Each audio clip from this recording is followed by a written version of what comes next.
व्यासपीठावरच्या खाली वा सगळे मागचे.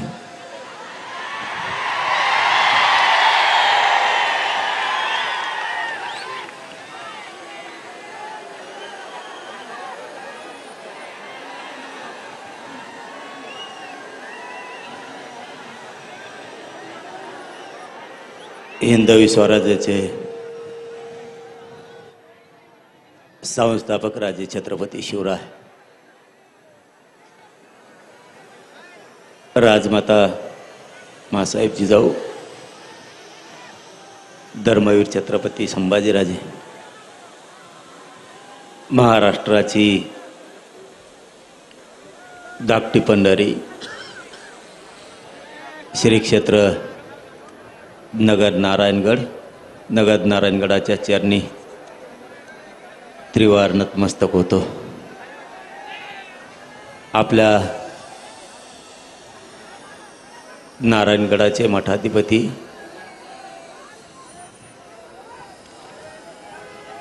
प्रेममूर्ती गुरुवर्य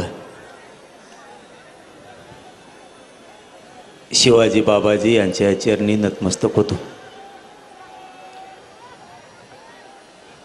बंकटस्वामी मठाचे मठाधिपती महंत गुरुवर्य श्री लक्ष्मणजी बाबा मेंगडे यांच्या चरणी नतमस्तक होतो.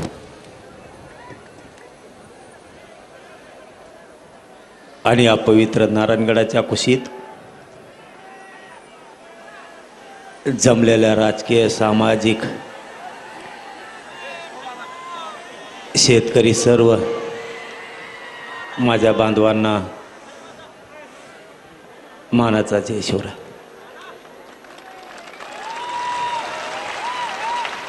आणि विराट संख्येनं जमलेल्या माझ्या तमाम मराठा बांधवांना माझ्या मानाचा जय शिवराय.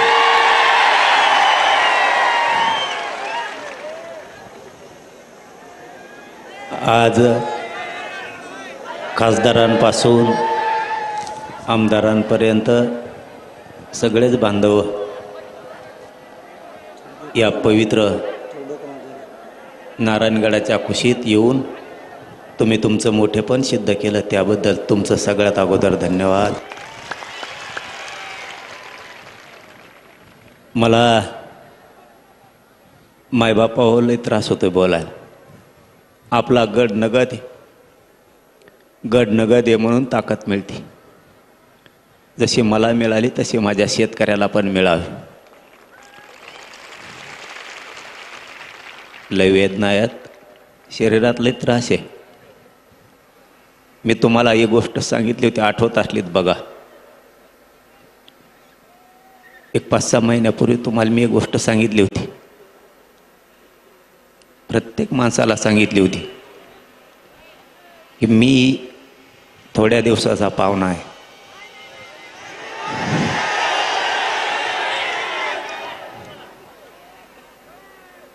आणि आपण मुंबईला जायची हाक दिली. कारण मी एक गोष्ट तुम्हाला सांगितली होती, शेवटी शरीर आहे, काही सांगता येत नाही. माझ्या गरिबाच्या लेकराचं मला आयुष्याचं कल्याण करू द्या, मुंबईला चला.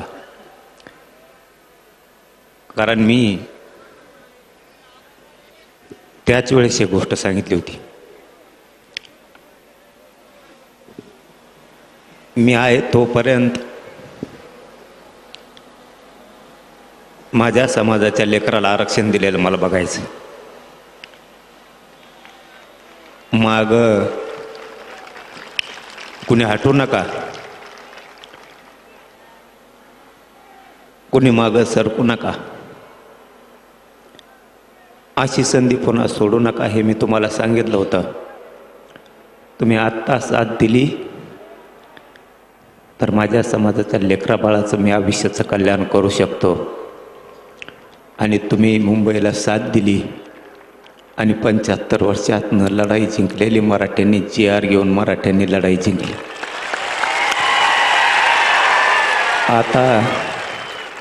आता मला चिंता नाही.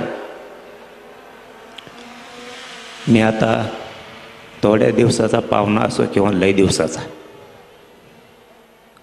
मला त्याची चिंता राहिली नाही आता. कारण जे जीवनात येऊन जे सिद्ध करायचं होतं ते मी केलं आहे.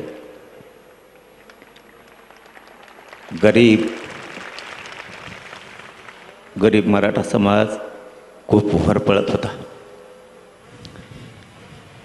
तो होरपळताना बघवत नव्हता. मी कधी नाटक केलं नाही. मी कधी समाजाला खोटं बोललो नाही.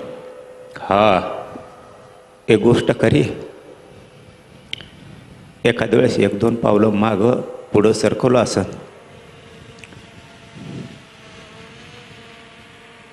एखाद्या अर्धी चूक झाली पण असं,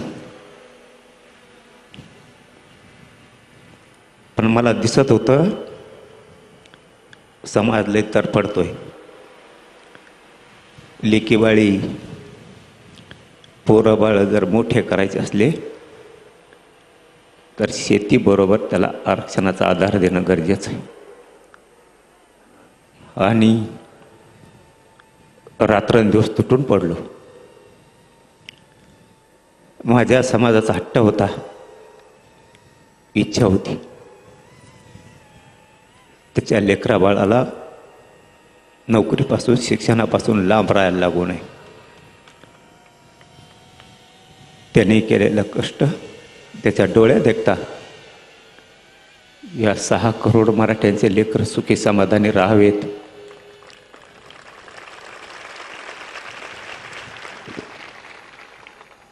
कधी शांत बसलो नाही.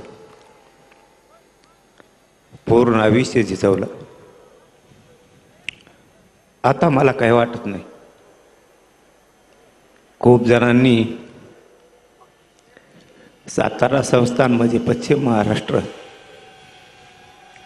आणि हैदराबाद गॅजेट म्हणजे मराठवाडा, इथला जर मराठा आरक्षणात गेला, राज्यालाच नाही तर देशाला येडा टाकायची ताकद या मराठ्यात आहे म्हणून मिळू देत नव्हते. आपले आणि दुसरे तर विरोधात गेले हो. आपल्याने पितूर नको व्हायला होतं. झाली असं नाही कधी चूक, पण जीव येऊ धरणीला टेकला तरी मागं हटलो नाही हे त्यांनी फितुरांनी समजून घ्यायला पाहिजे होतं.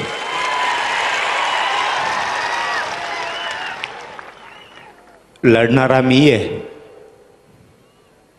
लढणारा माझा समाज आहे. तुम्हाला ऐकून तुमच्या रक्ताशी गद्दारी करून जर मी मोठा झालो असतो, मग तुम्ही फितुरी करायला पाहिजे होती. तुमचं रक्त आमचं असून सुद्धा इतकं भेसळ रक्तासारखं तुम्ही कसं वागलात हे मात्र मराठ्याला नाही कळालं.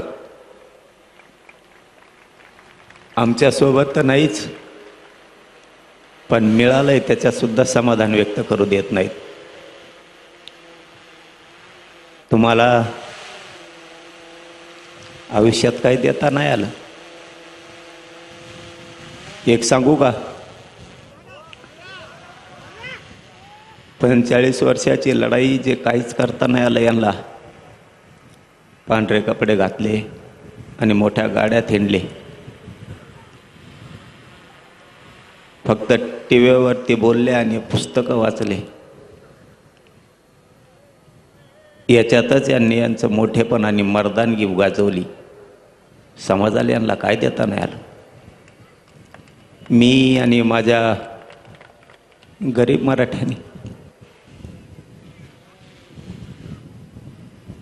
एका वर्षात 58 लाख लोकांना आरक्षण दिलं, 3 कोटी मराठी आरक्षणात घातलं. मी आणि माझ्या गरीब मराठ्यांनी पुढच्या वर्षात मराठवाड्याचा हैदराबाद गॅझेटियरचा जार घेतला आणि पश्चिम महाराष्ट्राचं सुद्धा गॅझेटियर घेतलं. 2 वर्षात सगळा मराठा आरक्षणात घातला. आणि जे खरं सांगतो तुम्हाला, पटवून घेत जा, पोरं आपल्याला मोठे करायचे. नाव ठेवणाऱ्याला लेकरं बाळ नाही मोठे करायचे. आपले लेकरं बाळ आपल्याला मोठे करायचे. जे मिळालंय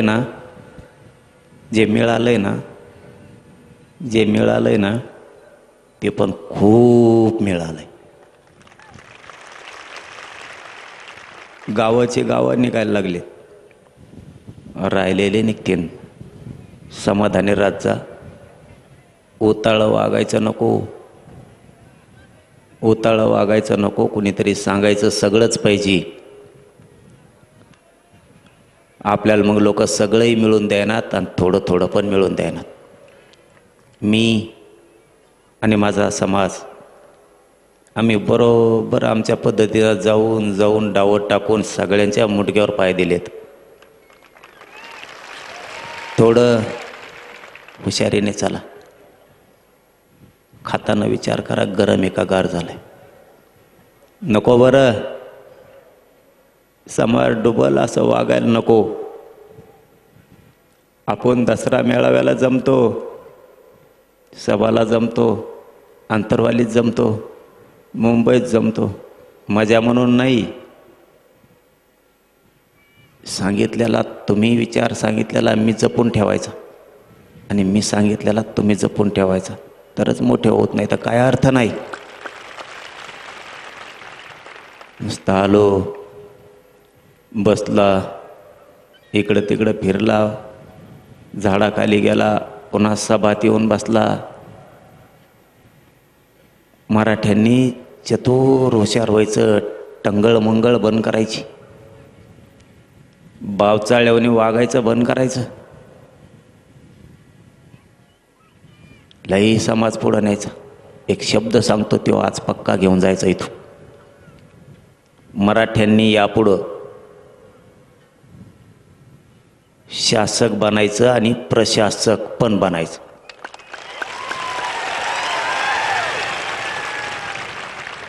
मराठ्यांनी डोकं लावून हुशारीनं शासक बना, प्रशासक बनवा. शासक जर बनलात कोणाला मागायची गरज नाही पडणार. शेतात काम करता करता, घरात काम करता करता, व्यवसाय करता करता, शेतीचं काम करताना, नोकऱ्या करताना शासक बनायचं डोक्यात राहू द्या.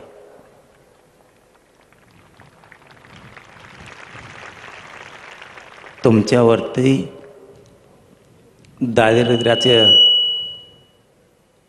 दारिद्र्याचा आलेला गंज जर काढायचा असला, तुम्हाला शासक बनावं लागणार आहे. कुणी डोक्यावरून हात फिरेला, कुणी हातात हात दिला, कुणी चहा पाजेला म्हणून आपण मोठे नाही होणार.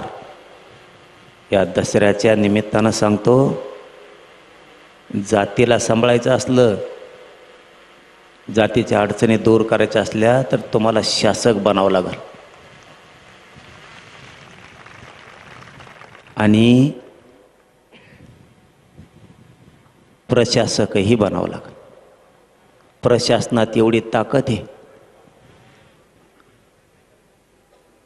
दादा जरी असला तरी हात जोडून प्रशासनासमोर उभं राहावं लागतं.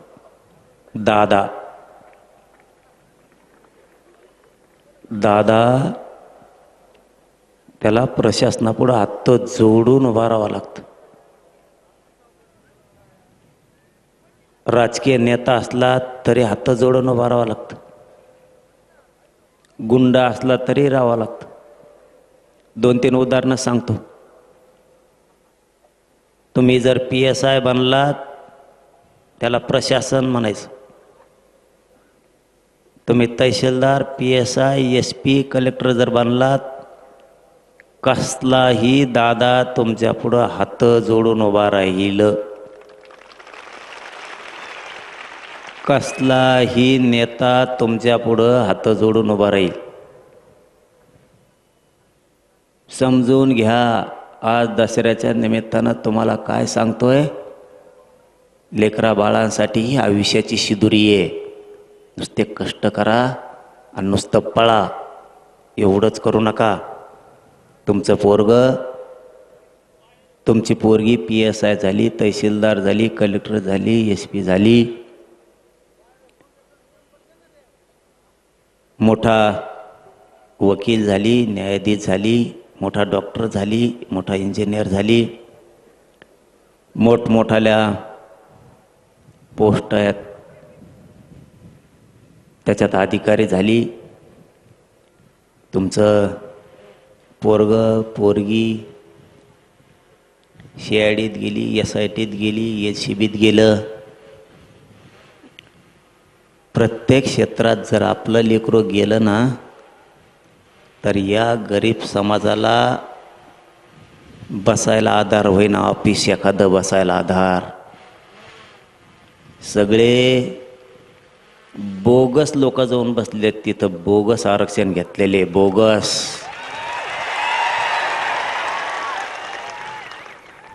हाय का डोकं ठेप्याल तुमचं? लोक जातीचं काम करायचं असलं, सत्ता असो नाही तर नसो, बरं का पोराओ, सत्ता असो नाही तर नसो, प्रशासनात जर आपले अधिकारी असले ना, राईट खुटात ठोकी देते. सत्ता असो नाही तर नसो. म्हणून आजपासून एक गोष्ट लक्षात ठेवा, आता आपल्याला प्रशासनात लोक घालायचे, खूप पोराने पोरी अधिकारी करायचे प्रत्येक क्षेत्रात. आणि दुसरं, तुम्ही शासक बना, कोणाला फोन लावायची गरजच नाही, लगेच काम. सगळे बसले त्यांचे, आपले घालते दारात येडे. चूक तुमची आहे. कशी चूक आहे सांगू को? सांगतो तुम्हाला कशी चूक आहे तुमची. तुमच्या डोक्यातली दया मायात जाय ना आणखी. तुमच्या डोक्यात किडे पडलेत, किडे. तुमच्या डोक्यातली दया मायात जाय ना आणखी. एखाद्याने जर आपल्या जातीचा अपमान केला, बोलायचं काही व्हाय ना, पण मरूस तर त्याला झटका दाखी जायचा, मरूस तर.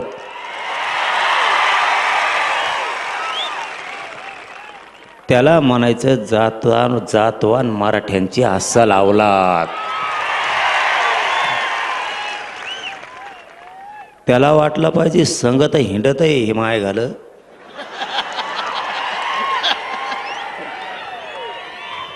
पण इतके माया जवळचे लोक फोडून येणे मला पाळलं कस काय? तुम्हाला कडवट बनावं लागन. एक उदाहरण म्हणून सांगतो बाबा, मी बंद करतो थोड्या वेळात. आता बोलू का? शेतकऱ्याचं राहिलं आणखीन. नारायणगडहून देशातला ऐतिहासिक दसरा मेळावा असा आहे की त्याने शेतकऱ्यासाठी लढ्याचे निर्णय घेतले. ती पहिला दसरा मेळावा आहे.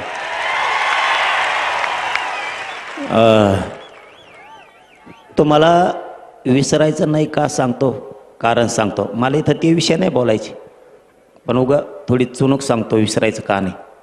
हे काय करतेत, निवडणुकीच्या आधी थोडं आपल्याला डवचित येत आणि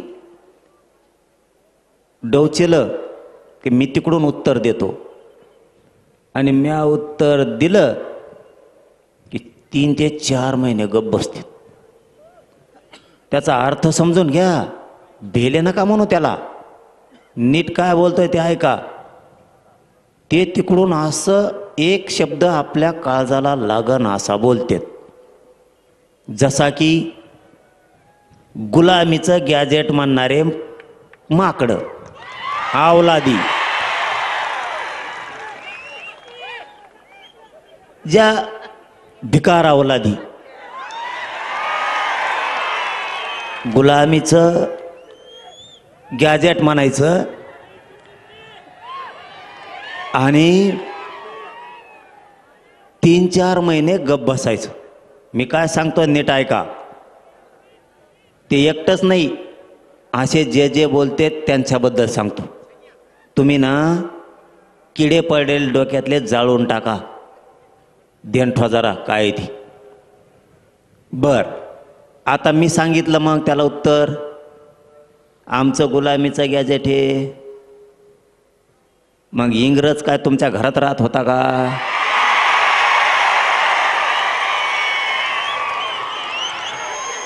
तुमच्या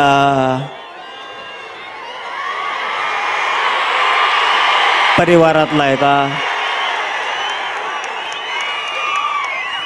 ऐका रे, ऐका ना, मी काय सांगतोय ते ऐका. अर्थाचे गैरअर्थ करते, त्यांच्या घरात राहतो का म्हणजे लगेच ते दुसराच अर्थ काढते. तसा अर्थ नाही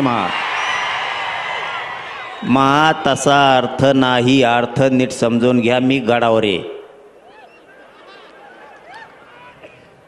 अर्थ नीट समजून घ्या. त्यांनी सांगितलं आमचं गुलामीचा गॅजेट आहे. त्या नागतोडीला मी बोललो का? नाही बोललो. कोणाला बोट लावायची गरज आहे का? आणि मग मग मी बोट सुरू केल्यावर त्याच्यासाठी लोकांच्या लेकरा बाळाला तुच्छ लेखायचं नाही. तुम्हाला त्याचा अर्थ कळतो का? गुलामीचं गॅजेट आपल्याला लागू केलं म्हणजे गॅजेट गुलामीचं होतं म्हणजे आपल्या लेकर सुद्धा गुलाम समजता करे. हराम करो तुम्ही आमचे. आमचे जे जे त्या पक्षात काम करतात तिच्या संघ कामं करतात. त्या मराठ्याच्या पायदाशी कोण कोण आहेत? हे मराठ्याच्या पायदाशी हो. तुमची खास पैदाश आहे ना तुमची.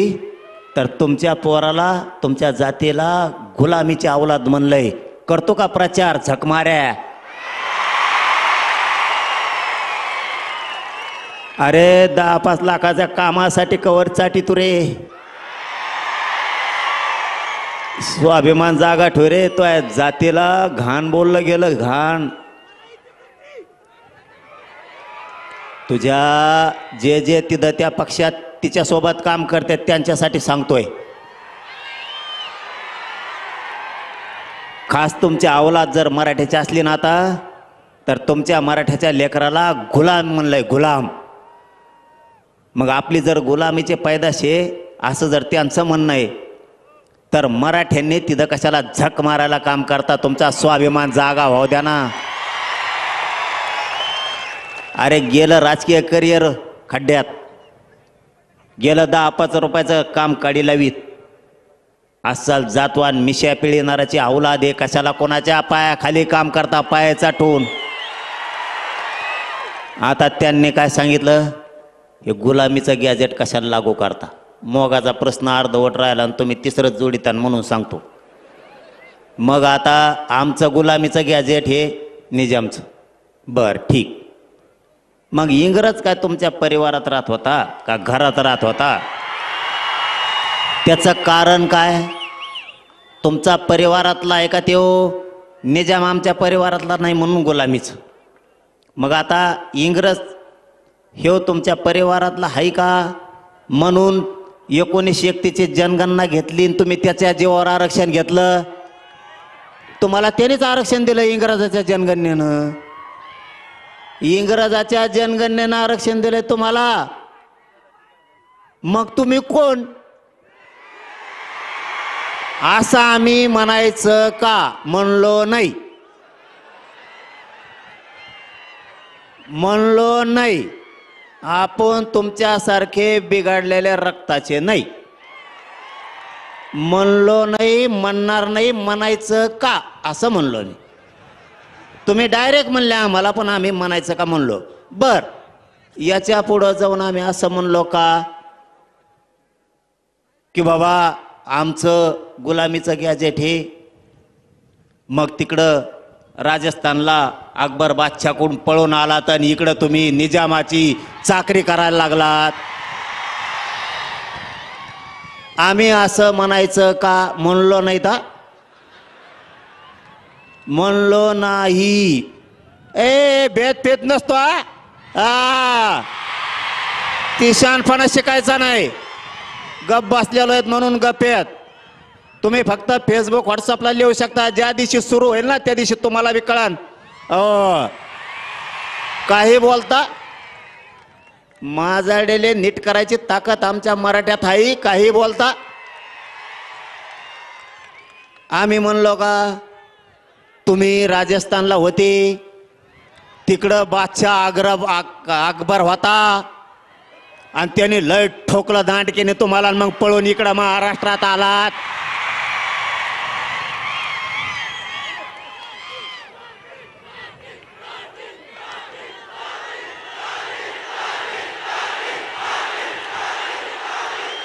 आणि मग तुम्ही निजामाच्या जनारा संभळणाऱ्या बनलात.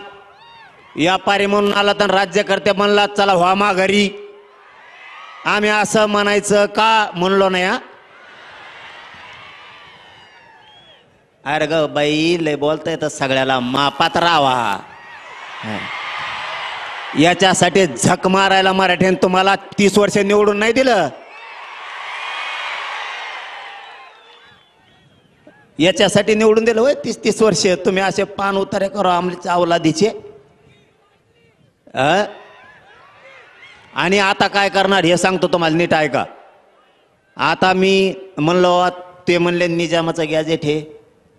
निजामाचं गॅजेट गुलामीचं ते म्हणे गुलामीचं गॅजेट आहे. मी सांगितलं तुमचं सुद्धा इंग्रजाचं आहे. तेव्हा गुलामीच होती. तेव्हा कुठं स्वातंत्र्य होतं असं बोललो. आता तेवढं काळजावर बाण हाणला बरं का आपल्या. तुम्हाला डोके किडे जे पडले म्हणलं तुमच्या डोक्यात ते सांगायलो. ते किडे मारून टाका लवकर. किडे तुमच्या डोक्यातले हे काय करतात हळू जिवारी वार करतात आपल्या. आणि मी बोललो का 2-3 महिने गप बसतात. आपल्या लोकाला काय वाटतं माहिती आहे का, जाऊ दे रे चुकलं असं काय होतं बोलतानी, आता नाही बोलणार इथून पुढं. अरे हे बदलणारच नाहीत. त्याच्यामुळं दया माया थोडी कमी करा. जे ज्याला मराठ्याचं तिकडून उभा राहीन खपा खप पाडायचे. तवा ह्या आपल्या बी जाती नीट राहत्यात. तवा आपले बी नीट वागत तवा हे हुजरेगिरी करायचं बंद करते. आणि जेव्हा आपण पाडायला सुरू करतो ना तेव्हा ते मराठ्या संग नीट वागायला सुरू करते. कळाला का डाव ते आपल्याशी. अरे आपल्या लेकरा बाळाला डायरेक्ट म्हणले राव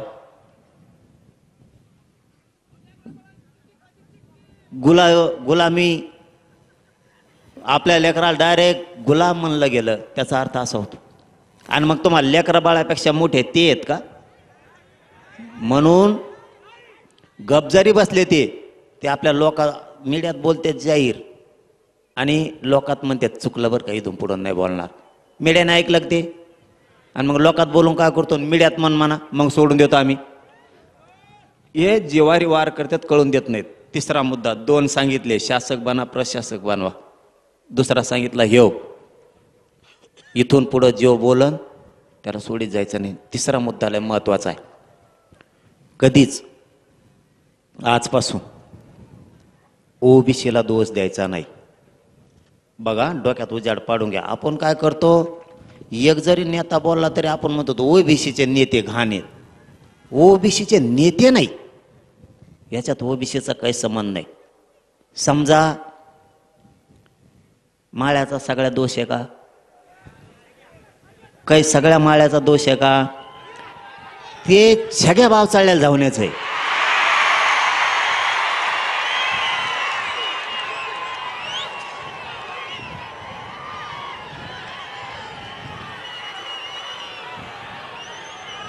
त्याला काय करायचं आता,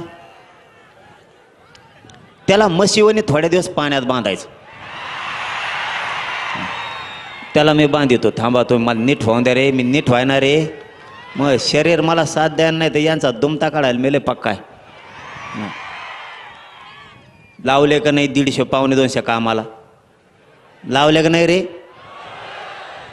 नुसते तज्ञाला घेऊन बसत येत याला काय झालं आणि त्याला काय झालं, ते कसं काय बसलं, हे कसं काय बसलं, कुळातच कम घेतले, बिगर कुळाचे कम घेतले, सगळं गॅजेटच कम लावलं आणि मग मराठीत आत गेले. आत नाही जातात का, बाहेर तरी कवर ठेवतो होय ना, बाहेर तो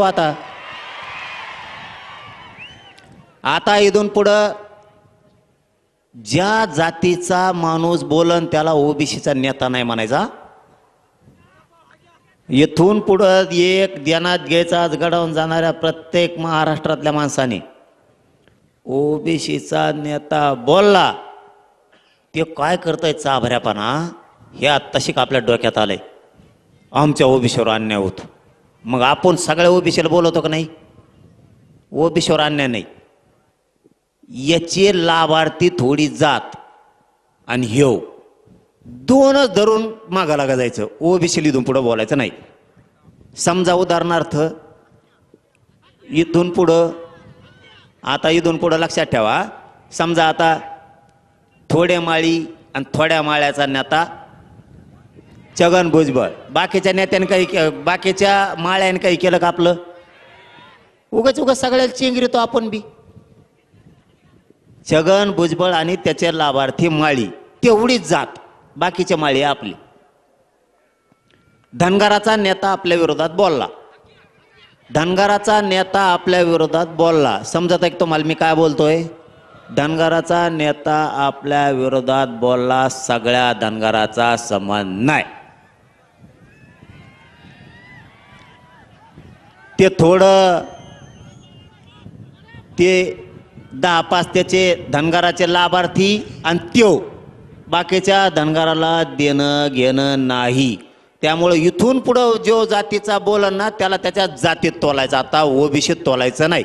म्हणजे बाकीच्या ओबीसीचा बिचारे लवार, कुंभार, ढोवार, काजी असते, धोबी, परी, नावी, जेवढे या उगाच गव्हासरची किडे रागड्याच काम आहे नाही.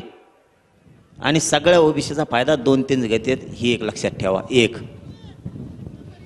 आता चौथा मुद्दा सांगतो. आपल्याला 7-8 दिवसापूर्वी विखे पाटील साहेबाचा फोन आला आणि त्यांनी सांगितलं की बाबा तुम्ही दसऱ्याला आंदोलन डिक्लेअर करणार आहे हैदराबादच्या गॅजेटसाठी आणि सातारा संस्थांसाठी. मी नारायणगडातल्या सगळ्या बांधवाच्या साक्षीनं सांगतो,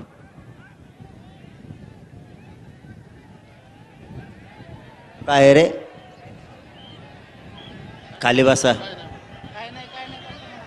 खाली बसा, काय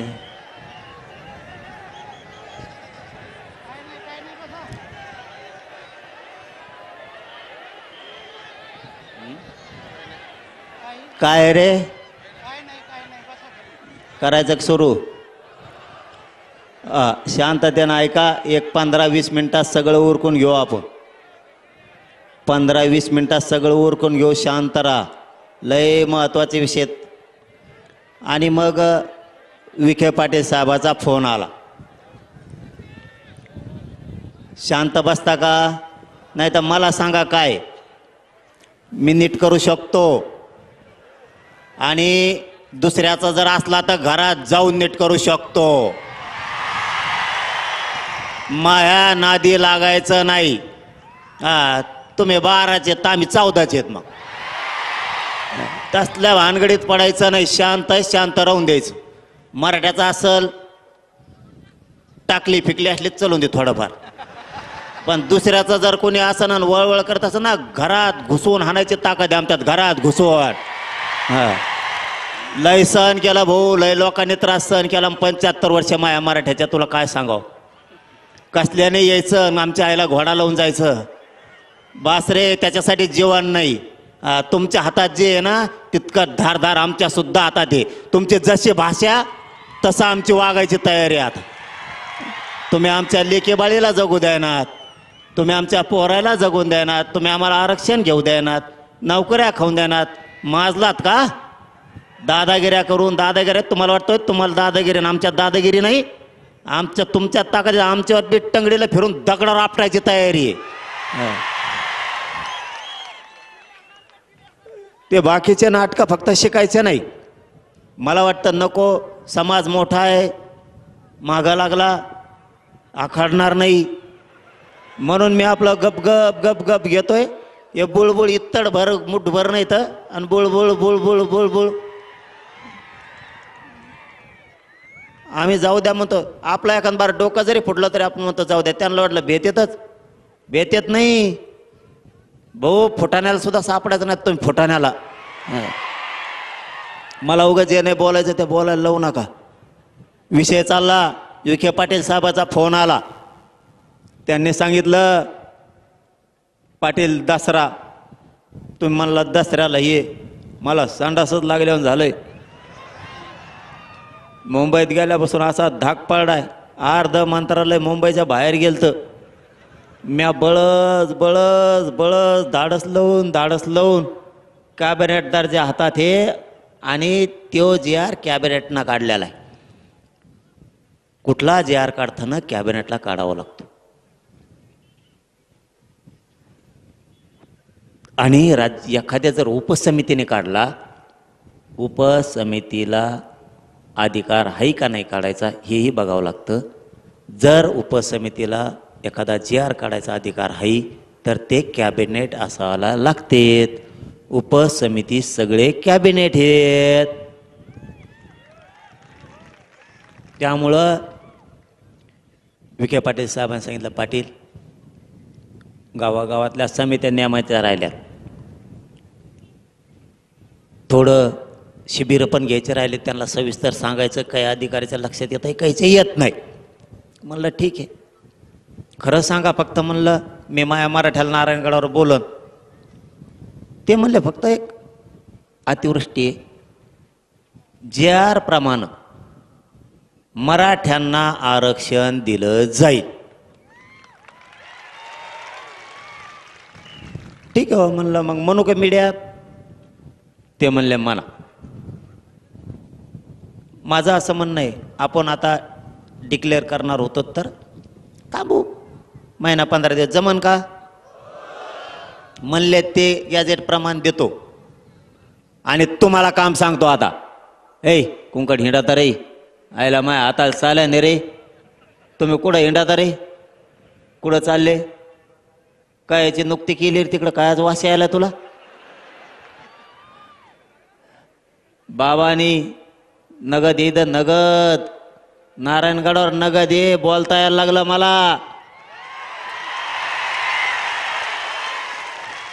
मला चालता उठता येत नव्हतं. संभाजीनगरपासून डोळ्याला धारा होत्या माहीत थोडी तर. इथं लय शक्ती अपार बाबा, इथं सोपं नाही. इथं जर खोटं केलं ना, कार्यक्रम होतो भाऊ माणसाचा. इथं नगद आहे, इथं लई येऊन करीत जाऊ नका, माय हात जोडून तुम्हाला विनंती आहे. गड म्हणला असं आपण म्हणायचं, हा बाबा तसंच नगद आहे नगद. आणि आपली प्रतिष्ठान, आपली इज्जत आपणच वाढायची रे भावा हो. आपल्या गडाची इज्जत आपणच वाढायची, रुसायचं नाही, फुगायचं नाही. रुसलं तरी बाबाकडे यायचं, सांगायचं मी तुमच्यावर रुसलो. मग तुमचं पटलंच नाही, बाबाजवळ पायावर जायचं आणि बाबा सांगायचं मी रुसलो. आणि बाहेर जाताना म्हणायचं रुसा सोडून दिलं म्हणायचं मी दाटून रुसलो होतो. उलशी वागायचं शिका, वागावं लागन. सांगतो तुम्हाला, गॅजेटियर प्रमाणे द्यायला तयार आहेत असं त्यांनी सांगितलं. पण तुम्हाला एक काम सांगतो, तेवढं करा.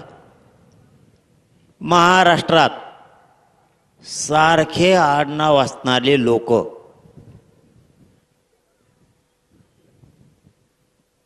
महाराष्ट्रात सारखं आडनाव असणारे लोक म्हणजे महाराष्ट्रात तुमच्या आडनावासारखं कोणाकडेही कुणबी प्रमाणपत्र जर निघालं असलं तर त्याचं शपथपत्र घेऊन मराठवाड्यातल्या लोकांनी अर्ज दाखल करा. नुसतं बोंबलू नका, आरक्षण नाही काम करा. पुन्हा एकदा सांगतो, नीट ध्यान द्या. ऐ मागचे काय बुळबुळ करता रे, हालू नका. काय उपयोग आहे मुंबईला जाऊन? काय बा बा मुंबईला तुमचं आता काय सांगावं तुम्हाला.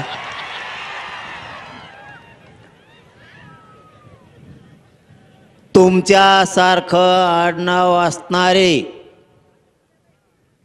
ज्याच्याकडं कुणबी प्रमाणपत्र असन त्याला फोन करा आणि विचारा तो कुणबी प्रमाणपत्र निघालं का. तो मग आडनाव सारखंच आहे. त्याचं कारण सांगतो. तुमचं आडनाव जसं आहे तसंच ज्याच्याकडं महाराष्ट्रात कुणबी प्रमाणपत्र असन ती तुमची भावकी आहे. 1 2 तुमचे आणि त्याचे नातेसंबंध आहेत. 3 तुमचं आणि त्याचं कुळ एक आहे. आहेत ना ठेप्यावर सगळे? अर्ज गावा करता रे, नुसते म्हणता आरक्षण नाही ना अर्जच करीनात. मला दिवाळी पोस सगळ्यांनी अर्ज केलेले पाहिजे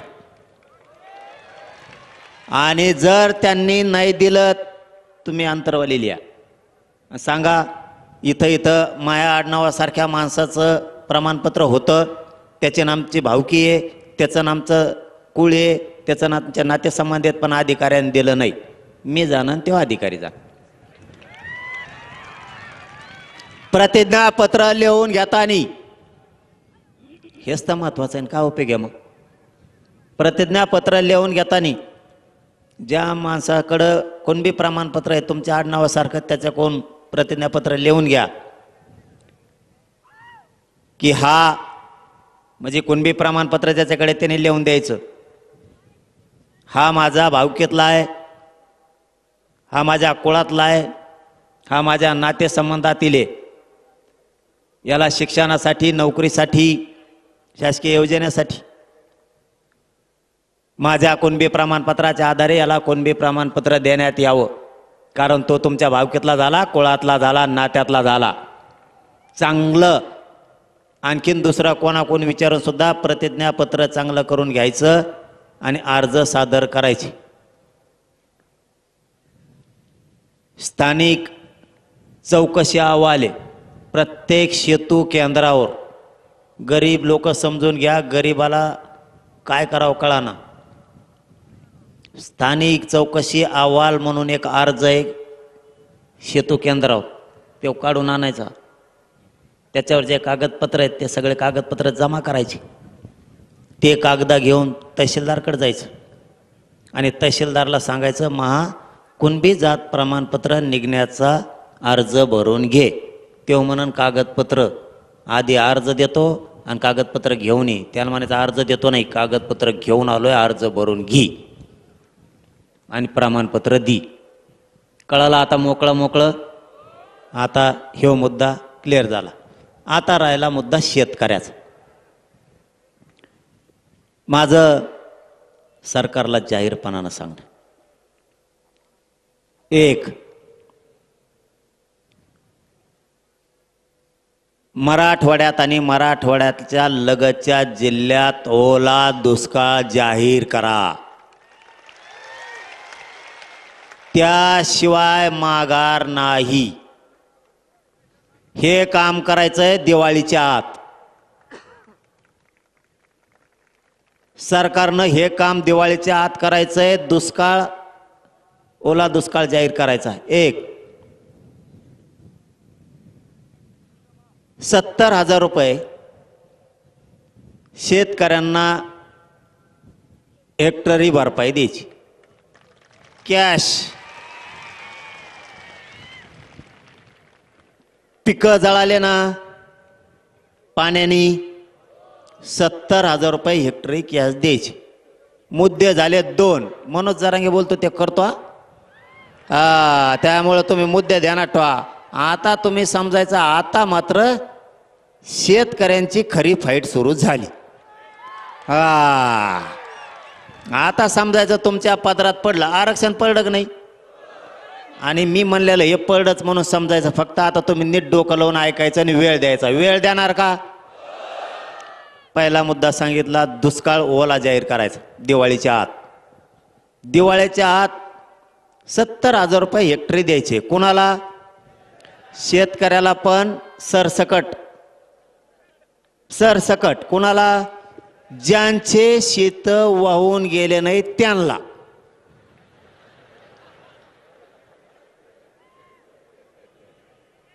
शेत वाहून गेले नाही त्यांना, म्हणजे त्यांच्या शेतात पाणी साचलं, पीक जळून गेलं, म्हणजे त्याचं 70,000 रुपये हेक्टरी नुकसान झालं. आता राहिला दुसरा, ज्याच्या नदीच्या शेजारचे वावर वाहून गेले आणि पीक वाहून गेलं, त्यांना 1,30,000 रुपये भरपाई द्यायची.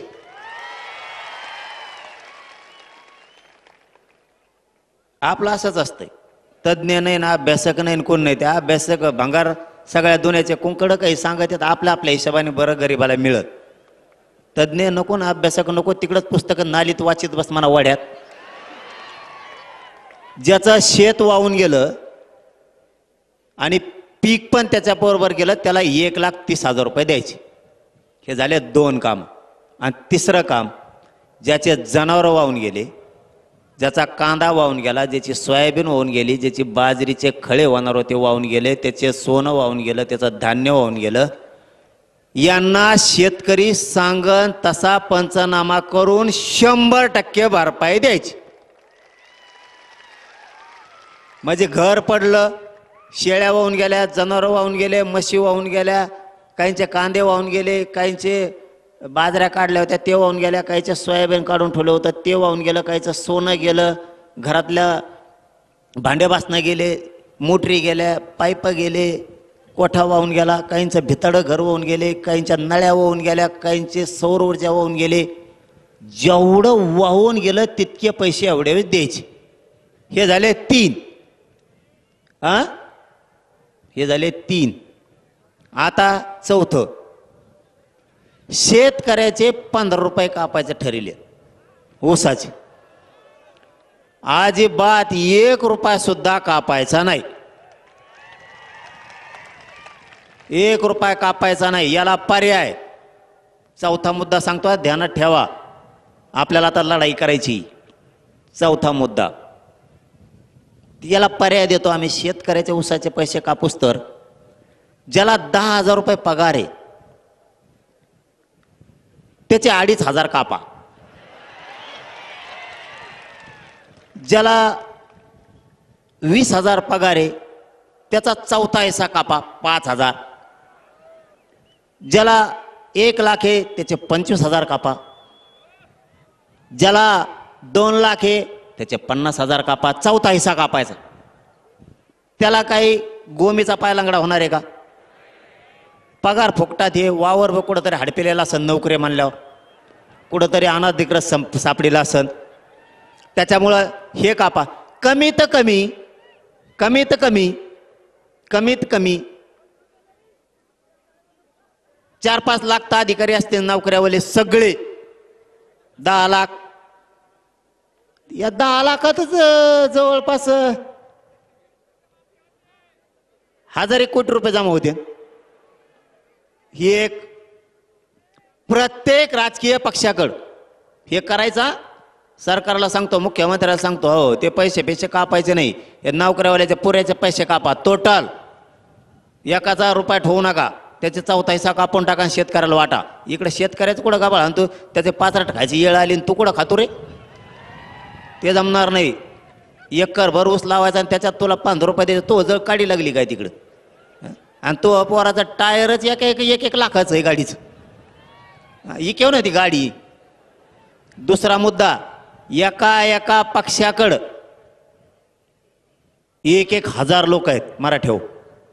निवडणुकीच्या दिवशी म्हणतात 500 कोटी दिन येतं, तो कंपनी बंद पाडी. आता रोग आला का सरकारला? जेवढे व्यावसायिक उद्योगपती येतं, राजकीय लोक येतं, खासदार आमदार येतं, मंत्री येतं, यांच्याकडे प्रॉपर्टी 1,000 कोटीचे आहेत ना. 1 एकर ऊस सावल्याचे 15 रुपये कापी तू कशाला? आता देवेंद्र फडणवीसची प्रॉपर्टी कमी असेल का? कापेव ना अर्धी दान शेतकऱ्याला. अजित पवारची कमी आहे का? अजित पवार तिकडे काढी लागली का? त्याचे कापेव. शिंदे साहेबाकडे काही रोग आलाय का?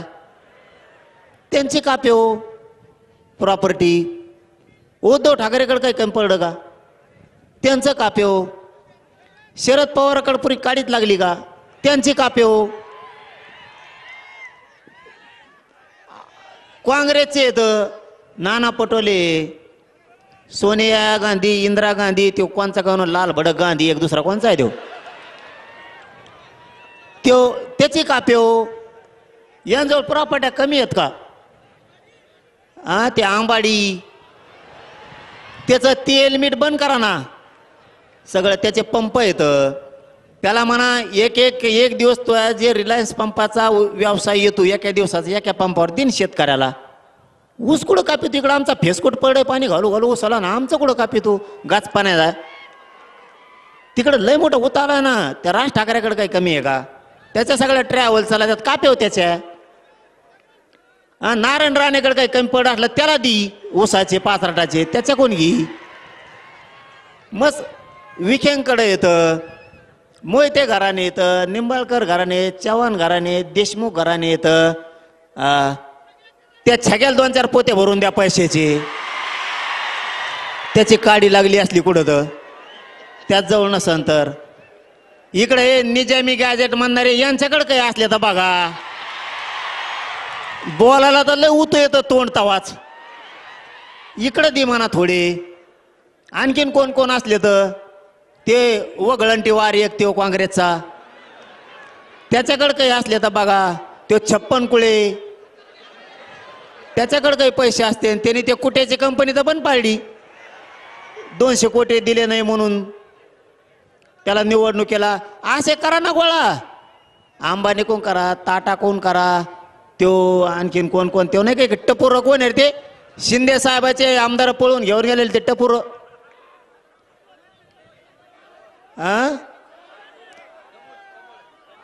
ते नाही उंटावणे नाकाचं ते कंबुडा कंबुडा काय नावन कोण आल्यात पायदशी. त्याच्याकडे मारण्याचा पैसा आहे. काढा नाही कंबोडा का काय कोण का नाही. शिंदे साहेबाची शिटा घेऊन पळून गेलता हो कंबोडा. ते टपोर इमानात बसलं जणून तर काचाच्या बाहेर आलत इतकं उच्च जणू. हे आमच्या शेतकऱ्याला लुटूस तर ह्या किती कंपन्या येतात. टाटा आहे ते लय येतात. आता बजाजवाले येतं. आणखीन मरणाचे आलेत ना. यांचे कोण घ्या ना. हे जमतं का निवडणुकीच्या टायमाला पैसे घ्यायला उद्योगपती कोण? हिऱ्याचे माणिक मोत्याचे व्यापारी येतं. आमचे जैन मारडी येतं. मस्त होता आलाय ते हमेशा कवा शिराच वाटत लोकांना एवढं पैसे वाटा म्हणा. आओ पटेल पटेल गेलाच उधार घ्यायला तिथं झक मारायला. पाटील या पाटलानं दिलं 5-5 जणाला उधार घेऊन. बोकांडी टाकलंच त्या मारड्याने आमच्या याचा सकट 3 रुपये शेकडा. आपला म्हणतो 5 होता रे 3 दिला 3 दिले. तो थोबाड हाणलं पाहिजे. 3 दिले. तुम्ही कवा डोकं सुधारणार आहे तुमचं आणि कवा नाही. आता तो मुसलमानाचा हिरो कोणचा आहे ते टीव्हीला दाखवत होते. ते नंबर 1 ला आलाय पैशाला आता जगात. टरबूज खान, शाहरुख खान. हा तो देशात नंबरला 1 ला आला. दे ना म्हणा इकडे जरा. हे नाही का जमत मुख्यमंत्र्याला. इतके हिरो येतं. यांच्या गाड्या लोक सांगत आहेत एकाची 12-12 कोटीची गाडी. हो आपण लोकांच्या गाडीत बसलो तर त्यामध्ये त्याने आलिशान गाडी घेतली. तो तुतार आणलं पाहिजे. आलिशान घेतली. त्याच्या गाडीत बसून आलो आणि म्हणा आलिशान गाडी घेतली काय याची. त्याने जर डिझेल नाही टाकलं मला पैवावं लागेल रिक्षा. यांच्याकडे जर इतकं आहे हे समजून घ्या. ही विनोद नाहीये. इतके मोठमोठे लोक आहेत त्यांजवळ कंपन्यात. यांच्याकडून सगळे पैसे वसूल करा. 1000 लोक सगळ्या पक्षाकडे. 1000 लोक 1-1 कोटी घेतले तर 1000 कोटी रुपये जमा होते एका दिवसात. मुख्यमंत्र्याला जमत नाही करायला शेतकऱ्याला द्यायला. हे झाला मुद्दा क्लिअर. एक सांगितलं ओला दुष्काळ पगार काय देते ते एका दिवसाचं. आपलंच आपल्याला द्यायला लागले. हे आपल्याला द्यायलेत. मुख्यमंत्री देवस्थानाला पैसे मागत आहेत. देवस्थान 1-1 कोटीची मदत करतात. अरे बाबा तुमच्याकडे काढी लागली का? तुम्हाला दुसरीकडे द्यायला आहेत का? उद्योगपत्याचे कर्ज माफ करायला ते मल्ल्या का खाल्ल्या कोण पळून गेला पैसे घेऊन ते जमतं का? मग अशा गोष्टी करताना विचार करा. आपला पहिला मुद्दा घ्या, मुद्द्यावर येऊ. हे बस रे, मुद्द्यावर येऊ. तो का बिलाडील का देवेंद्र फडणवीस? तंबाखू टाक खाली तोंडातली. इतक्या लोकात तंबाखू खाल्ली होतो का चाबरा जाऊ नाही रे.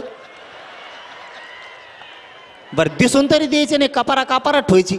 हे इथं पाटांगला ठेवली. येणे मुंबईत असंच गाळ केलं मला. कोण कंकड मला बाबा पहिले मुंबईत झालो. ते रोडला बॅरिकेड लावायचं पळतं म्हणून. अवघड पट्टे ते. कुठं झेंडे ठोकेले यांनी, कुठं नाही कुंकडे नारळ काढले. पुन्हा मुंबई विखे साहेब म्हणले काही काम सांगा, फडणवीस म्हणले काही काम सांगा, पुन्हा मुंबईला येऊ नका. नारायणगडावर खोटं नाही बोलणार. ते म्हणले कवा मुंबईला मराठ्याला आणू नका, आणि जर आणलं तर तुम्ही सोबत येते, तुमचंच ऐकत येत. आणलं तर मात्र तुम्ही या. एक मुद्दा, ओला दुष्काळ जाहीर करायला लावायचा. 2, 70,000 रुपये हेक्टरी घ्यायचे. 3, ज्याचे शेत रोडच्या नदीच्या कडीचे वाहून गेलेत पिकासहित 1,30,000. संपूर्ण कर्जमुक्ती. सुट्टी नाही, शेतकऱ्यांना मागे सरकायचं नाही. संपूर्ण कर्जमुक्ती. 5वा मुद्दा, ज्या शेतकऱ्यानं विदर्भातल्या, मराठवाड्यातल्या, खानदेशातल्या, पश्चिम महाराष्ट्रातल्या आणि महाराष्ट्रातल्या शेतकऱ्यांनी आत्महत्या केल्यात आत्तापर्यंत, 20 वर्षात आत्तापर्यंत आत्महत्या केलेल्या शेतकऱ्याच्या कुटुंबाला शासकीय नोकरी सरकारनं द्यायची. 6वा मुद्दा, शेतीला हमी भाव घ्यायचा, त्याच्याशिवाय आंदोलन थांबवायचं नाही. काहीच गरज नाही कोणाची. आपल्याला जर हमी भाव दिला तर काहीच गरज नाही कोणाची, आत्महत्या होत नाही, काय नाही, काय नाही. फक्त आता शेतकऱ्यांना ताईट व्हायला सावध व्हा. 7वा मुद्दा, शेतीला नोकरीचा दर्जा द्या. तुम्हाला हे कळलंच नसतं आता हे काय. शेतीला नोकरीचा दर्जा द्या म्हणजे तुम्ही म्हणता नोकऱ्या नाहीत, नोकऱ्या नाहीत. ठीक आहे, जो शेती करीन 10 एकरच्या आतला त्याला 10,000 रुपये महिना सुरू करा. नोकऱ्या नाही तर पोरं काचा का शेतात तरी कामं करते 10,000 रुपयांनी. शेतीला नोकरीचा दर्जा द्या. कोणाकोणाला नोकरी लागायचं 10,000 वर हात करा. अगं वा वा वा वा वा वा. अखे मग आहे का नाही चांगली मागणी आपली? शेतीला तुम्ही म्हणता नोकऱ्या नाहीत, शेती कशी ते पोरं नात तरी लागन पोरायला. शेतात काम करायचं त्या पगारामुळं. पोरं शेतात काम करणं, पोरं वावर ऐकायला लागलेत. आणि 7वा मुद्दा, शेत इकायचे नाही. शेत कोणी इकायचे नाही. आता हे जर दिवाळीपर्यंत केलं नाही, आता सांगितलेले 7 मुद्दे सरकारनं जर केले नाही, यात काही राहिला का आणखीन? आणि 3 ट्रिगर. 8वा मुद्दा, पीक विम्याला यांनी 3 ट्रिगर बसवले, ते ट्रिगर उठवायचे. पीक विमा सगळा द्यायचा. हे जर दिवाळीपर्यंत केलं नाही तर आपण एक काम करू. महाराष्ट्रातले सगळे शेतकरी एक तर धाराशिव जिल्हा किंवा बीड जिल्ह्याच्या बाउंड्रीवरती बैठकीला बोलू, किंवा जालना जिल्हा, संभाजीनगर, जळगाव, बुलढाण्याच्या मधी बाउंड्रीवर जर कुठं जागा असेल तर तिथं महाराष्ट्रातले सगळे बैठकीला बोलू, किंवा मग अहिल्यानगर, सोलापूर किंवा बीड जिल्ह्याच्या बाउंड्रीवरती एखादं गाव शोधून तिथं बैठकीला शेतकरी बोलू आणि किती तारखेला आंदोलन सुरू करायचं हे सांगू. आधी बैठक घेऊ आणि नंतर आंदोलन सुरू करू. शेतकऱ्याला न्याय देऊस तर मागं हटायचं नाही. आणि 15 ते 1 महिन्याचा वेळ आपण सरकारला पुन्हा गॅजेटसाठी देतोय, त्याच्यानंतर नाही. आणि मुद्दा शेवटचा, जर सरकारनं गॅजेट हैदराबादचं, सातारा संस्थांचं लागू केलं नाही, आणि विशेष सांगायचं राहिलं, छत्रपती खासदार छत्रपती शाहूजीराजे महाराज साहेबांना की मी परवा सरकारला बोललोय, सातारा संस्थान, औंध संस्थान आणि पुणे संस्थानचं जे गॅजेटियर घेतलंय त्याबरोबर खासदार साहेब महाराज शाहूराजे महाराज साहेब तुमच्यासाठी सांगतो की कोल्हापूरचं सुद्धा गॅजेटियर घ्यायचं सरकारनं कबूल केलंय. जर सरकारनं मराठवाड्यातल्या सगळ्या मराठ्यांना दिवाळीपर्यंत आरक्षणात नाही घातलं आणि आजपासून दिवाळीपर्यंत म्हणजे एक महिनाभर किमान जर शेतकऱ्यांचे प्रश्न मार्गी नाही लावले तर जिल्हा परिषदला सरकारचं एकही सीट शेतकऱ्यांनी निवडून येऊ द्यायचं नाही. याला जोडून दुसरा मुद्दा, शेतकऱ्यांच्या मागण्या दिवाळीपर्यंत मान्य केल्या नाही तर सरकारनं जिल्हा परिषद नगर परिषद निवडणुका घ्यायच्या नाही, नसता बॅलेट आमच्या गावात आम्ही लावून देणार नाही. महाराष्ट्रातल्या सगळ्या शेतकऱ्यांची कर्जमुक्ती केल्याशिवाय, ओला दुष्काळ जाहीर केल्याशिवाय, त्याला मागल 100% त्याचं नुकसान भरपाई दिल्याशिवाय, पीक विमा दिल्याशिवाय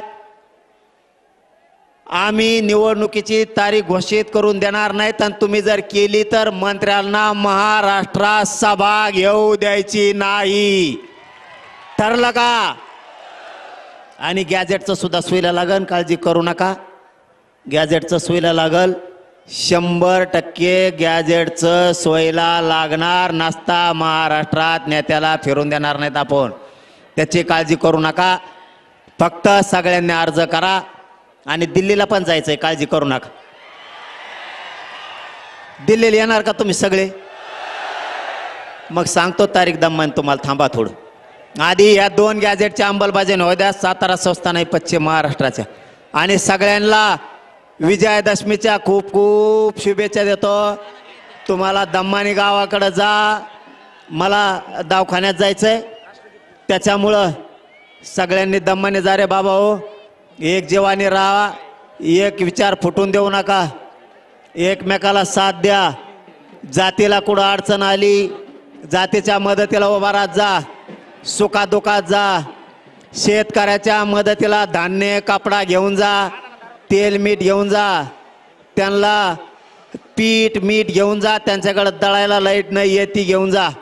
तुम्हाला कपडे देता आले कपडे द्या, हातराय पांघरायचं द्या, एखादा गोणी बाजरी ज्वारी देता आली तर द्या. तुम्हाला जे जे सहकार्य करता येईल, बिस्किट पुडा देता आलं तर शेतकऱ्याला द्या. जात बघू नका, ह्या जातीचा आहे त्याला मी देत नाही असं म्हणू नका. ज्याच्यावर पावसाचं संकट आलंय त्याला सगळ्यांना तुम्ही धान्य द्या, त्याच्यात जात बघू नका. आपल्याला विरोध केला असला तरी पण त्याला माणुसकी जपा, माणुसकी दाखवा. म्हणू नका याने आरक्षणाला विरोध केला याला मी देणार नाही. आपण शेतकऱ्यात जात बघू नका, सगळ्याच्या मदतीला धावून जा. आणि कुणी आपल्याला किती नाव ठेवलं तरी एक गोष्ट लक्षात ठेवा, सातारा संस्थानची आणि मराठवाड्यातल्या सगळ्या मराठा आरक्षणात जेवस्तर कोणाला बोलू नका.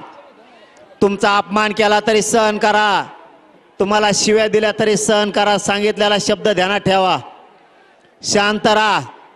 जे लय वचवच करताय मराठवाडा आणि पश्चिम महाराष्ट्र आरक्षणात गेल्यावर